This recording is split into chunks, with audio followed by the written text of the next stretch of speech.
आश्वासन देना बंद करो, आश्वासन देना बंद करो, जय रिजल्ट जारी करो, जय रिजल्ट जारी करो, जय रिजल्ट जारी करो। मैं मोहम्मद शाहिद खान और आप देख रहे हैं हिंदुस्तान टीवी टुडे। आज हम मौजूद है राजधानी लखनऊ के इको गार्डन पे। आप मेरे पीछे ये देख सकते हैं यूपी एसएससीसी के जेई के 2001 से 18 के अभ्यर्थी बैठे हुए हैं और आइए उनसे बातचीत करते हैं। इनका क्या मामला है? सर क्या नाम है और क्या कहना चाहेंगे? मयूर वर्मा नाम मेरा है। हमारी जो भर्ती है जेई 18 की भर्ती है और आयोग में जो अब तक की लंबित भर्तियां हैं वो सबसे पुरानी भर्ती अगर कही जाएगी तो हमारी लंबित भर्ती है। इसके बाद की वैकेंसियां उन पर कार्य हो रहा है, हमारी वैकेंसी को ही नजरअंदाज किया जा रहा है।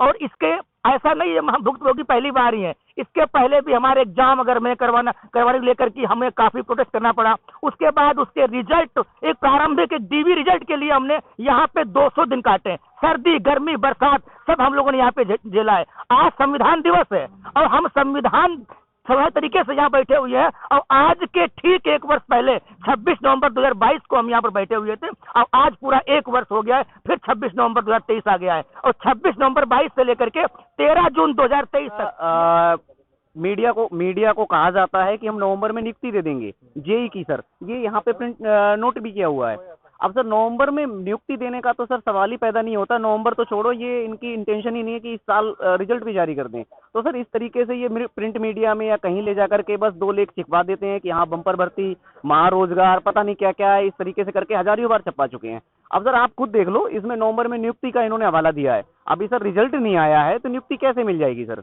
इसका तो सवाल ही पैदा नहीं होता है। पूरी तरीके से सिर्फ और सिर्फ प्रोपेगेंडा की सरकार है। और जो भर्ती आती है 10,000, उनको एडवर्टीजमेंट के टाइम पे 10,000 काउंट कर लिया, फिर उनका रिजल्ट जारी उनका एग्जाम कराया, फिर उन 10,000 को काउंट कर लिया, फिर उनका जब एग्जाम के बाद में उनकी डीबी रिजल्ट जारी किया, फिर उसको 10,000 काउंट कर लिया, मेरे 30,000 हो गए। उसके बाद में फिर उनका मेन रिजल्ट जारी कर लिया, फिर वो 10,000 हो गए। इस तरीके से जो 10,000 की एक भर्ती थी उनको उन्होंने 50,000 काउंट कर लिया। इसी तरीके से योगी जी ये बार बार बोलते हैं कि मैंने 5 लाख दे दिया, 7 लाख दे दिया।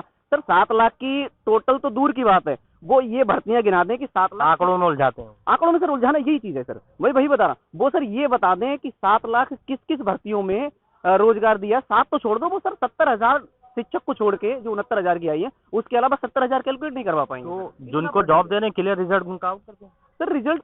रिजल्ट वो आउट करेंगे क्यों? जितना सर वो टाइमलाइन दिखाएंगे, उसका एक एक फेस दिखाएंगे।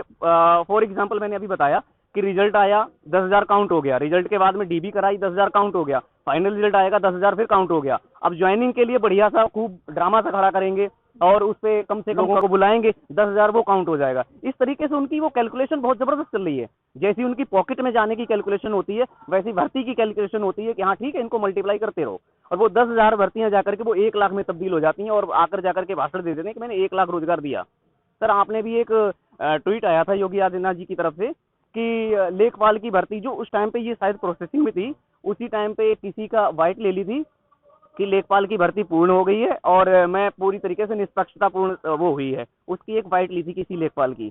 तो सर ये सब ऐसे ही है, किसी को पकड़ करके चेले चपाटी को पकड़ के बाइट ले ली और उसके बाद में वो 70-80 हज़ार पे वैकेंसी को 7-8 लाख बना दिया जाता है। बस यही चल रहा है सर, और हम चूतिया बनने सॉरी हुआ है। जो सरकारों के जो छलावे होते हैं, जो आंकड़ों में जो सरकार आंकड़े में उलझाती है युवाओं को, जनता को, उनको ये भले भांति समझते हैं। तो सरकारों को सचेत होना चाहिए कि ये पढ़े लिखे युवा हैं, इनको इस तरह से बेवकूफ़ नहीं करना। सर ये बताइए कि क्या कारण है कि 2018 से आप लोग का ये रिजल्ट रुका हुआ है?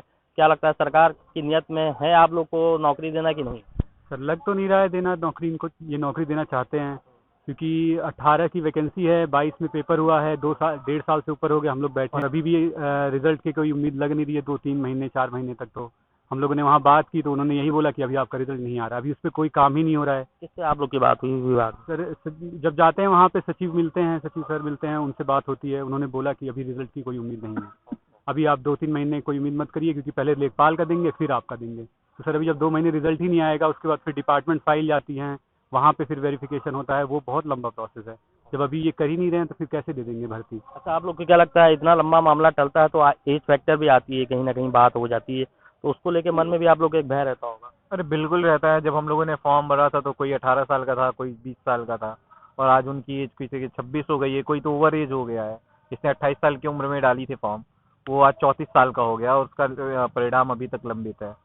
और आयोग की मंशा भी नहीं दिख रही है क्योंकि सचिव जी ने सीधा सीधा बोला है कि हमें शासन की तरफ से निर्देश है कि हमको लेखपाल का रिजल्ट जारी करना है तो हम पहले लेखपाल का रिजल्ट जारी करेंगे, क्योंकि वो संख्या में अधिक है और उनको चुनाव में उसका भाई लाभ लेना है। संख्या से क्या मतलब, कोई अभ्यर्थी कोई एग्जाम क्वालिफाई करता तो उसका रिजल्ट देना चाहिए, उससे दूसरे एग्जाम से क्या मतलब है? नहीं, इसमें राजनीतिक अपना फायदा भी लोग देखते हैं ना, उसको गिनवाना रहता है, इस वजह से आयोग पे भाई जिसका विज्ञापन जब आया है क्रोनोलॉजी से उसका आप रिजल्ट दीजिए, जिसका पहले आया आप उसको पहले दीजिए। लेकिन यहाँ पे जैसे लेखपाल की आई है 2022 में, उनके परिणाम पे काम हो रहा है, जबकि रिजल्ट का अभी उनका डॉक्यूमेंट वेरिफिकेशन चल रहा है और हमारा डॉक्यूमेंट वेरिफिकेशन सितंबर में समाप्त हो गया है, अभी तक उस पर कोई काम नहीं हो रहा है। पीछे आपने देखा होगा एएसओ वाले भी बैठे हैं, उनका 2019 का है, उनका भी नहीं हो रहा है। तो मेन तो हमें लग रहा है इनकी मंशा ही नहीं है ना जॉब देने की, या ये टालना चाह रहे हैं, चुनाव के करीब ले जा रहे हैं, या जो भी हो, बस हमें तो अपना रिजल्ट चाहिए, हम इसीलिए बैठे हुए हैं यहाँ पे। क्या लगता है आप लोग को, जिस प्रदेश में अभी इलेक्शन हो रहा है वहाँ पर सरकार बड़े बड़े वादे करती है, रोजगार दिखती है, लेकिन यहाँ यूपी में जो आप लोग 2018 के हैं, 2019 के हैं, बैठे हुए आप लोग की कोई सुनवाई नहीं हो रही, इनकी करनी और कथनी में फर्क है? सर बहुत बड़ा फर्क है। हम लोग की वैकेंसी 2018 में आई थी, 18 से 23 आ गया, यानी कि मतलब हमारे जो मुख्यमंत्री है इनका दूसरा कार्यकाल है, एंडिंग है, और हमारे जो प्रधानमंत्री इनका तीसरा कार्यकाल शुरू होने वाला है। यानी तब से लेकर हम तब भी बेरोजगार थे पहले कार्यकाल में, और तीसरे कार्यकाल में बेरोजगार हैं अभी तक। यानी कि प्रधानमंत्री तीसरा कार्यकाल शुरू होने वाला है, लेकिन हम लोग बेरोजगार तब भी थे अब भी थे। वो तो कहते हैं युवाओं को आत्मनिर्भर बनना चाहिए, 2 करोड़ रोजगार देंगे, लेकिन धरातल पर तो कुछ नहीं दिख रहा था। सर वो आत्मनिर्भर बनने वाली बात, अब वो इनकी पार्टी के तो लोग हैं पकौड़ा तलने में या चाय बेचने में क्या दिक्कत? हाँ, तो बिल्कुल दिक्कत तो नहीं है, लेकिन आप फिर इंजीनियरिंग कॉलेज वगैरह सब बंद कर दें। आपको बिल्डिंग की जरूरत नहीं है, आप भाई विधानसभा बनवाएंगे, नया राष्ट्रपति भवन बनवाएंगे, तो उसमें इंजीनियर चाहिए ना आपको, तो क्या वो पकौड़ा तल के बनाएगा क्या बिल्डिंग? जाहिर सी बात है, हम पढ़ेंगे, इंजीनियरिंग किए हैं, हमको जॉब में जाएंगे तो हमें देश की सेवा करने का मौका मिलेगा। इसमें इंफ्रास्ट्रक्चर बनेगा तो जब इंजीनियर बनेंगे लड़के, डॉक्टर्स बनेंगे, तभी देश तरक्की करेगा। लेकिन जो मौजूदा सरकार है या जो राजनीतिक पार्टियां हैं, वो इन बातों से वक्त एग्जाम जब इलेक्शन होता है तब बातें करती हैं, इलेक्शन के बाद सब दूर रहते हैं। हाँ, बिल्कुल दूर रहता है, तभी तो मैं कह रहा हूँ ना कि जो जैसा आपने बताया कि गवर्नमेंट कह रही है पकौड़ा तले, भाई पकौड़ा तलने तो जाहिर सी बात है हम तैयार हैं उसके लिए भी। फिर आप बिल्डिंग वगैरह अपने संसद भवन वगैरह सब बनवाना बंद कर दीजिए, रोड बनवाने बंद कर दीजिए। और अभी आप पहले कुछ दिन पहले नमामि गंगे में कुछ इन्होंने नियुक्ति की थी, उसमें एक सिक्योरिटी गार्ड हायर करने वाली, उस इंजीनियर की क्या क्वालिटी रही होगी या उनकी क्या योग्यता रही होगी, किस बेस पे उस एक सिक्योरिटी गार्ड हायर करने वाली कंपनी ने इंजीनियर हायर किए होंगे, उन्होंने क्या उसका इंटरव्यू लिया होगा, क्या उसकी एलिजिबिलिटी चेक की होगी। तो भाई अगर आपको नहीं चाहिए इंजीनियर, गवर्नमेंट जॉब नहीं देना है, पकौड़ा ही तलवाना है, तो आप सबसे पहले कॉलेज बंद करिए, फिर वहाँ के टीचर्स को निकाल दीजिए, बंद करा देते हैं हम। आप देश में डेवलपमेंट की बात कर रहे हैं तो डेवलपमेंट भी बंद कर दिए भाई, बिना इंजीनियर से तो डेवलपमेंट पॉसिबल ही नहीं है। आप चाहे मेडिकल के लाइन के हो, चाहे आप सिविल के हो, जब तक जो है युवाओं को बेरोजगार नहीं मिलेगा, और अगर आपको नहीं करना तो फिर ये सब एग्जाम बंद करें। हाँ, फिर एग्जाम बंद करे, आयोग बंद करे, क्यों ही फर्जी ड्रामे चल रहे हैं यार। आप जब भी आपका चुनाव आ जाएगा तो आप खुले मंच पे बोल देंगे कि मैं 1 लाख वैकेंसी करूंगा, 5 लाख वैकेंसी करूंगा। अरे आपके चुनाव का डेट क्लियर है, महीना क्लियर है, रिजल्ट का डेट क्लियर है, आपका किस दिन आ जाना है, और यहाँ लड़के 6-6 साल 7-7 साल वेट। क्या लगता है आप लोग के मन में क्या चल रहा है? अभी 2024 लोकसभा का इलेक्शन हो रहा है, क्या मुद्दे रहेंगे आप लोग के, और क्या सोच के आप लोग इस बार देश के प्रधानमंत्री को सेलेक्ट करेंगे? सर मेरा नाम अरविंद है, मैं पीलीभीत से आया हूँ सर। ये भर्ती जेई 2018 की है सर ये। तो अभी तक हमारा फाइनल रिजल्ट नहीं आया। इससे पहले बहुत सारी भर्तियाँ आयोग ने मतलब क्लियर कर दी, लेकिन हमारी भर्ती अभी तक पेंडिंग पड़ी हुई है।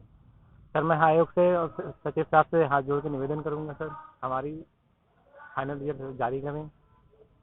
सर कहना तो क्या ही, कुछ बचा ही नहीं हमारे पास कहने को, सिर्फ रोने के सिवा। अब सर 30-32 साल अप्रोक्सीमेटली सबकी एज 30 से अबव हो गई है। जिस उम्र में हमें आत्मनिर्भर होकर के अपने माँ बाप का सहारा बनना चाहिए, उस उम्र में हम माँ बाप के ऊपर सहारा हैं। हम सर आते हैं तो उनसे किराया 200-500 हज़ार रुपये लेकर के मांग करके आते हैं। घर पे सर सबकी, किसी की शादी, किसी का कुछ है, ऐसा कुछ हो भी गई है तो सर उनके बच्चे हैं, वो पैसे मांगेंगे, सर कहाँ से देंगे? हम कहाँ से खुद की पढ़ाई के लिए पैसे निकालें या अपने बच्चों की पढ़ाई के लिए निकालें?